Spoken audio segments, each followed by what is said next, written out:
আসসালামু আলাইকুম। খাসির মাংস হচ্ছে অনেকেই পছন্দ করে, আবার অনেকে পছন্দ করে না। বেশিরভাগ হচ্ছে খাসির একটা স্মেল আসে। সেই স্মেলের জন্য আমার নিজেরও ভালো লাগে। তার জন্য আমি মানে রান্না করি যেভাবে খাসির মাংসটা, সেটা হচ্ছে আমি ভালো করে ধুয়ে নেই। তারপর এক একটা করে মাংস ভালো করে ধুতে হয়, কারণ হচ্ছে অনেক লোম বা পশম থাকে। যার কারণে যার কারণে হচ্ছে মানে ভালো করে ক্লিন করতে হয়। তো আমি ৫-৬ ধোয়ার পরে হচ্ছে লেবুর রস আর হচ্ছে লবণ দিয়ে মেখে রাখি প্রায় ২০ মিনিট। ২০ মিনিট মাখানোর পরে এটা হচ্ছে ভালোভাবে হচ্ছে হাত দিয়ে কচলে নিতে হবে। তারপর আবার ৫ থেকে ৬ ধোয়া দিতে হবে।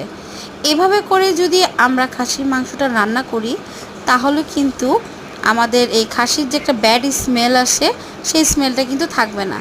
তো অবশ্যই এইভাবে আপনারা খাসির মাংসটা রান্না করার সময় ট্রাই করবেন। দেখবেন যে খাসির একটা যে স্মেল আসে, ব্যাড স্মেলটা সেটা থাকবে না। তো সবাই ভালো থাকবেন। আল্লাহ হাফিজ।